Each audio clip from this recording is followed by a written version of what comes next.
এদিকে ঢাকা বিভাগীয় কমিশনার ও রিটার্নিং কর্মকর্তার কার্যালয়ে আছেন সহকর্মী শাহরিয়ার ইমতিয়াজ। বিস্তারিত জানতে যুক্ত হচ্ছি তার সাথে। ইমতিয়াজ, ঢাকা বিভাগীয় কমিশনার কার্যালয়ের সার্বিক পরিস্থিতি আমাদেরকে জানাবেন। ধন্যবাদ রাকিব। আমরা গতবার যখন সংবাদ সংযোগে যুক্ত হয়েছিলাম আমরা কিন্তু জানাছিলাম যে 6টি আসনে আনুষ্ঠানিকভাবে এখানে 6টি আসনে বিভাগীয় কমিশনার কার্যালয় থেকে আনুষ্ঠানিকভাবে ঘোষণা করা হয়েছিল। এখন বর্তমানে আরো 3টি নতুন আসন যুক্ত হয়েছে।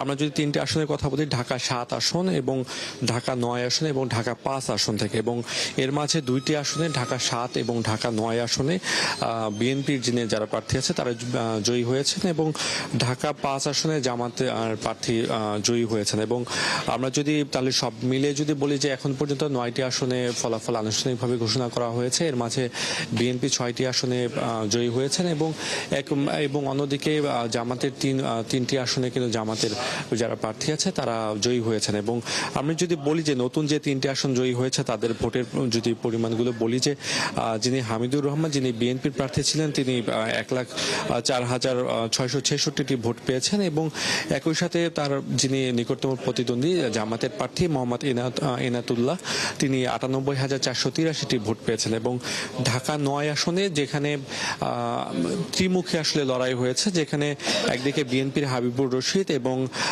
এনসিপির যিনি ছিলেন মোহাম্মদ জাবেদ মিয়া এবং তাসনিম জারা, এই 3 জনের মাঝে আমরা জানি যে ত্রিমুখী লড়াই হয়েছে। সেখানে বিএনপির যিনি প্রার্থী ছিলেন হাবিবুর রশিদ, তিনি বিপুল ভোটে জয়ী হয়েছেন। তিনি 1,11,212টি ভোট পেয়েছেন। এবং অপরদিকে যদি বলি এনসিপির যিনি ছিলেন মোহাম্মদ জাবেদ মিয়া, তিনি 53,460টি ভোট পেয়েছেন। এবং একই সাথে স্বতন্ত্র প্রার্থী তাসনিম জারা, তিনি ভোট পেয়েছেন 44,684টি।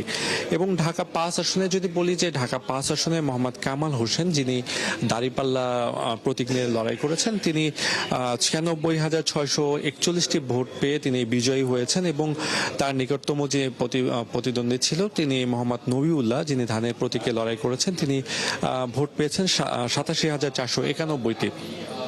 এবং আমরা গতবার সংবাদ সংযোগে যুক্ত হয়ে বলছিলাম যে ঢাকা 6, ঢাকা 4 এবং ঢাকা 8 এবং ঢাকা 14, ঢাকা 18 এবং ঢাকা 17-এর ফলাফল, সেখানে কিন্তু ধারাবাহিকভাবে ঢাকা 6-এ বিএনপির প্রার্থী ইশরাক হোসেন বিজয়ী হয়েছেন এবং ঢাকা 4 আসনে সৈয়দ জয়নুল আবেদিন, যিনি দাঁড়িপাল্লা প্রতীক নিয়ে জয়ী হয়েছেন, এবং ঢাকা 8 আসনে একইভাবে বিএনপি প্রার্থী মির্জা আব্বাস জয়ী হয়েছেন। এবং ঢাকা 14-তে জামাতের যিনি প্রার্থী ছিলেন মীর আহমেদ বিন কাশেম, তিনি জয়ী হয়েছেন।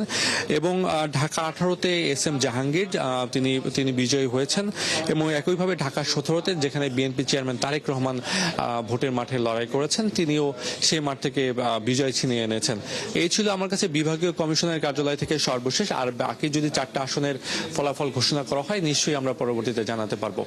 রাকিব। ইমতিয়াজ, ধন্যবাদ আপনাকে আমাদের সাথে যুক্ত হওয়ার জন্য।